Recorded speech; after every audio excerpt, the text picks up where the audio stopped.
Hey, what's going on, guys? SeeJayAre here today with another What I'm Playing episode.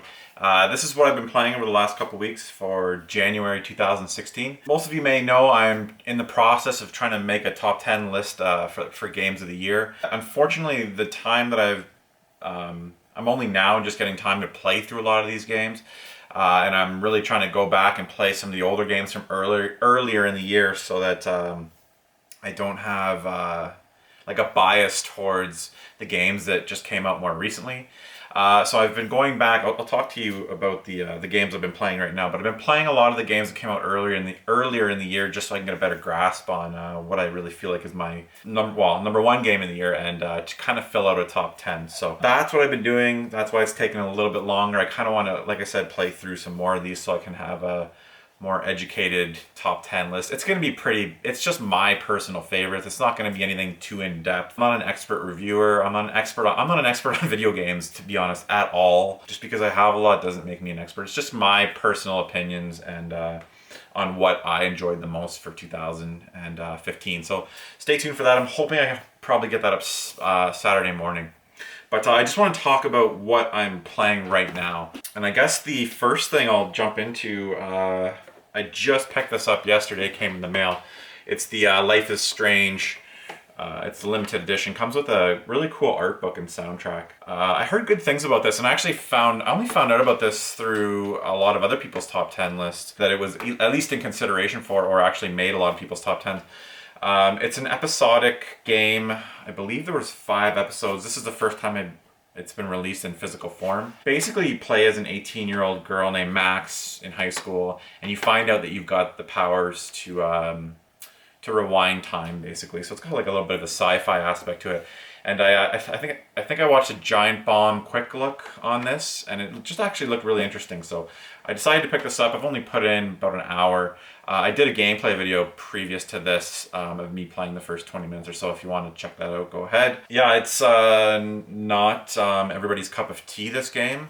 I would compare it to like a Telltale game. Like I said, episodic, really cool graphic style, really great soundtrack. But the first hour or so that I played seemed really interesting. So I'm looking forward to playing this. It's like nothing else that I'm playing right now. So I kind of like having a wide variety of stuff, like a sports game, something like this, an RPG, racing game, which I'll get to. It's nice having a game from each genre to go to during my current playlist here. So that's Life is Strange. I got the PS4 version.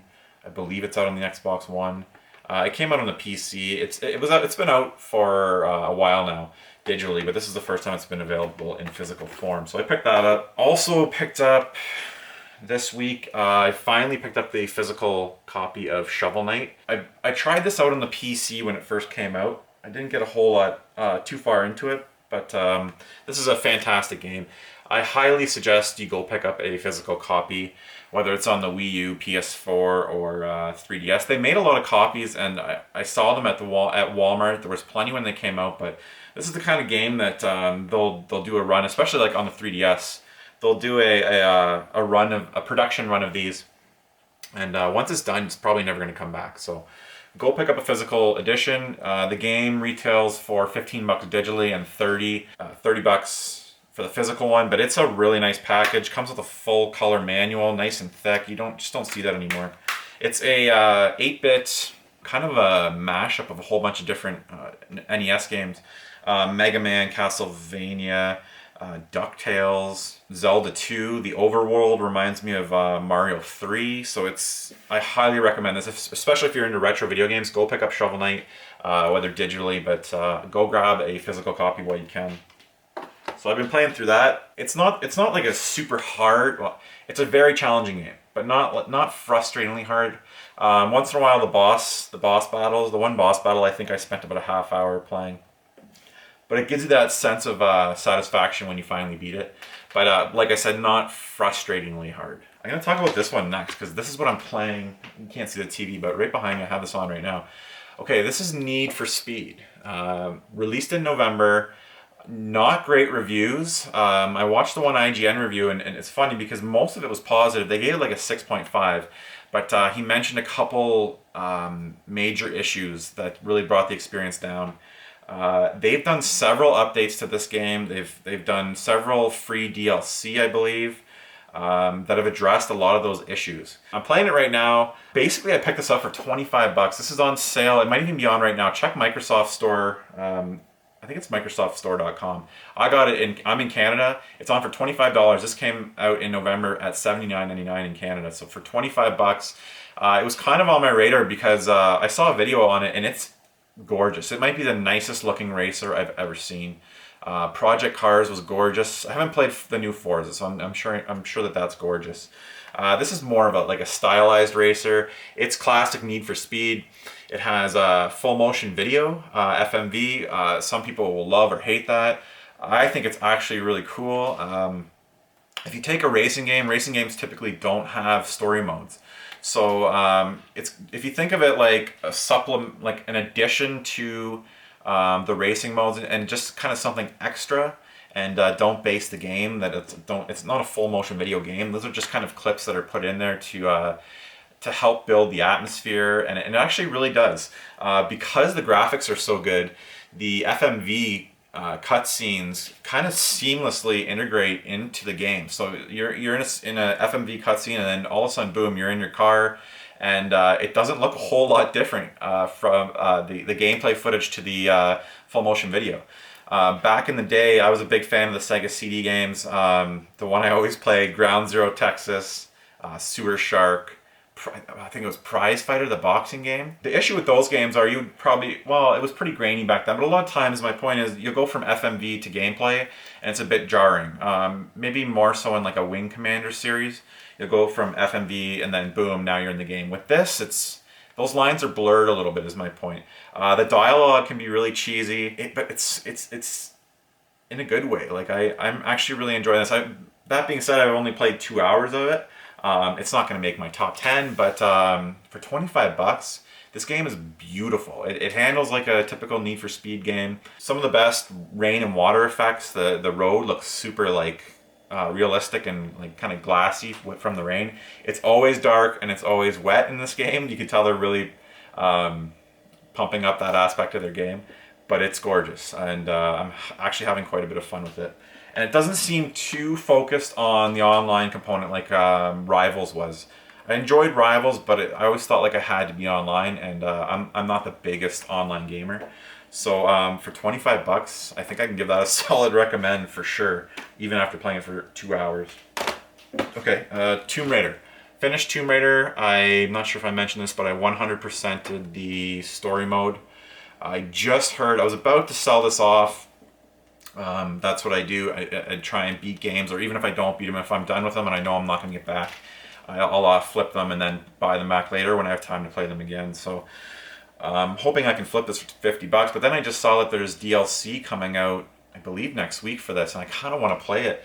I've never played a game where I was so invested in 100%ing it and getting all the collectibles and doing all the challenges. And that says a lot for this game. I mean, number one, they're not frustratingly hard to get. The tombs weren't frustratingly hard. They were always challenging, and you always felt that sense of accomplishment, but not super long, and not to the point where you should ever have to go online to look something up, which is awesome. I want the tombs to be challenging and rewarding, but not frustratingly hard. Yeah, this is a fantastic game, and it's definitely in consideration for my game of the year. The next game that's in consideration, probably right up there, it's probably going to be a battle between a couple of these games I'm going to talk about right here. Fallout 4, I finally went back. I hadn't gone back to this since probably its release week. I've just been playing so much other things, Christmas, I just haven't had time. But I wanted to go back before I made the video, just to confirm how much I loved it. I did some more of the base building, a couple more missions where I broke into some, like a testing facility, and I was testing, I believe it's something that you can put on your power armor. I'm hanging out with, I think it's Nick Valentine right now. Really cool companion. The companions in this game are generally awesome, between the dog, oh man, I'm forgetting their names. Base building's got me hooked. I really don't see where it's going or why it's valuable to me, but I just somehow keep doing it. I keep planning stuff, and I keep producing water and electricity and building structures and defenses. I'm not sure, I haven't been attacked yet, and I'm not sure where I'm doing it, but it's holding my attention. So Fallout 4, absolutely awesome. Another one that I want to go back before my top 10 is The Witcher 3. This game had a lot of hype, and people, it's a fantastic game, people love it, but I feel like it's been kind of buried because it came out earlier in the year. So I wanted to go back and play through some of this. I actually started the game over. I was about 5 hours in, and another game that I just didn't get back to, and I've already caught up in the past couple weeks to the point where I was at before. Before I was doing a lot of just free roaming. I really this time focused on a lot of the main story missions and did a couple side missions. Mainly because I kind of forgot what happened. It's been so long since I played it, and I wanted to start fresh. So I just started a new save, and like I said, I've already passed where I was before. So I haven't put like, when I do my top 10, I'm not reviewing these games. I haven't beat all these games. I haven't put a whole lot of time into some of them. That's why it's just, it's gonna be my favorite 10 of the year. I might put a game at 5 that I've only put 5 hours into, or a game that I've beat. So that's probably going to happen, but it's just going to be my opinion on what my favorite games of the year were. So Witcher 3, I've been playing through some of that. Another one that's been on my back burner is Transformers Devastation. I wanted to play through this, one, because it's a fantastic game. This is like one of the most nostalgic games I've ever played. The music, the graphics, the voice acting. It's like you're playing the 80s cartoon. I highly recommend this. You can get this game, I think, for like $35, maybe 40. At that price, it's a fantastic deal. I'm not sure how far I am into I think I'm about halfway through the story mode now. I'm playing as Bumblebee. You can replay the story mode several times as Optimus. Sideswipe and Wheeljack, I believe. And Grimlock you can play through the story mode as. So yeah, I'm playing as Bumblebee right now. The weapons upgrading system, I wasn't using it at first, but I actually got really into that. There's a way that you can synthesize like these upgrades, and it's got a little mini game where you spend money on it, and it does a little move. This little thing moves, and you have to hit the button at the right time. And if you time it right, you can kind of synthesize a really useful. I think it's gold is the highest, or ruby or something like that.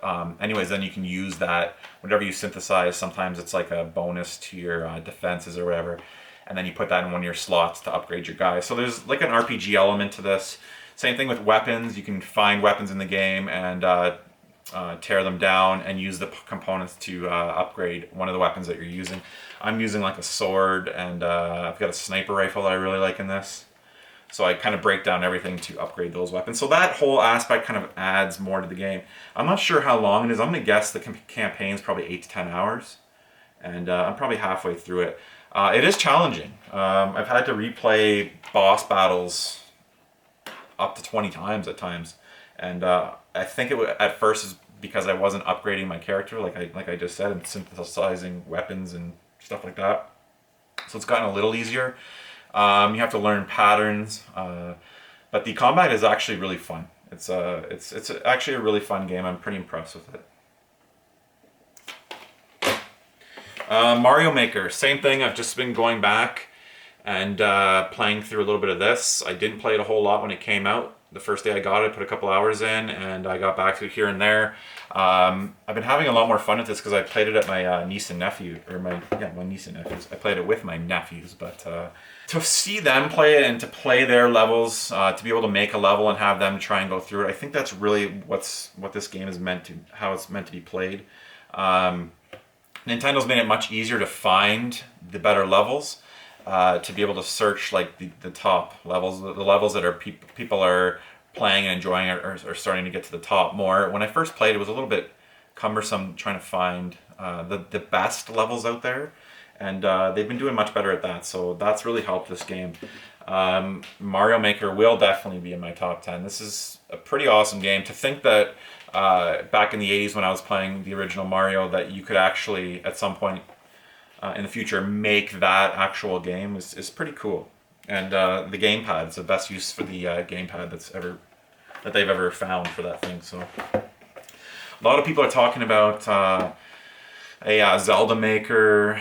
I don't know how well is I don't see a Zelda Maker working. Maybe something like Metroid, but Zelda, I don't know. Kirby maybe. I don't see how you would do Zelda levels. Zelda's an RPG, so it's meant to be kind of, the levels are made up to a game as a whole. They're not kind of like bite-sized little levels, but I don't know, I guess maybe they might take this Maker thing and run with it, so there might be Maker for everything. I went back to Persona 4 Golden. This is a must-have on the PlayStation Vita, mainly because I finally got around to hooking up my Vita TV again. I posted on Instagram that I was doing that, and people seemed pretty interested. I did a video on the Vita TV, and I think it had like 60,000 views. It's really crazy. PlayStation stuff is really popular. Any PlayStation video I do is does really well and seems to be really popular. But when I did that video, I wasn't having the greatest results with the remote play, and that's mainly why I got the PlayStation TV. I think I might do a follow-up video on that, so I'm not going to talk about it too much. But anyways, I've been playing Persona 4 Golden because now I have the PlayStation Vita TV, or PS TV, whatever it's called. Right beside my bed, I got a little 13-inch screen there. And I've been remote playing and playing some Vita games. And this is what I've been playing the most. I really want to finish this. I'm nowhere near finishing that. This game could take like 100 hours or more to finish. But it's the kind of game that's nice to have on the back burner. If you go on a trip, you can put some hours into Persona 4 Golden. Highly recommend this. I think I saw this on Amazon for like $25. It's a must play on the system. Originally came out on the PS2, but it's been kind of reconfigured for the Vita. And then finally, I've been still been playing the Legend of Heroes: Trails of Cold Steel, another Vita RPG. In the Legend of Heroes series, I believe this is the third game, and there's a fourth one coming. I'm pretty sure they're all out in Japan already. Really good RPG. Like I said, I mentioned before, really good voice acting, great graphics. Was also kind of cross-released on the PS3. The graphics are kind of on par, to be honest. Another game that you can play on the Vita TV, but I haven't quite tried that yet. It's like a high school. You're in like a private high school, so it's got like it's kind of got the Persona 4 aspect because it kind of takes place in a high school, so it has that dynamic. Kind of a standard JRPG, but really good. And I finally have been seeing some reviews on it because I wanted to. After I got it, I was really liking it, and I was like, is my opinion in line with everyone else's, or like are other people really enjoying this? And it's one of the higher reviewed RPGs in the Vita, so. Just kind of confirmed that it is a good game. I thought it was a good game, but I wanted to see what other people thought. So, anyways, that's it for what I'm playing for January. Like I said, I've got a little more time right now to play games. I'm actually really looking forward to getting back to Need for Speed. I've got another hour before I've got to go out, so I'm going to put some more time into this. Let me know in the comments below what you're playing right now and what you're really enjoying. Yeah, it's kind of a slow point right now for game releases till about March, I believe, so I'm trying to get to my backlog. Let me know what's in your backlog and what you're playing right now. Anyways, guys, thank you so much for watching. If you enjoyed the video, feel free to hit that like button. And as always, you can find me anywhere on social media, Facebook, Instagram, @SeeJayAre. So thanks for watching, guys, and until the next episode.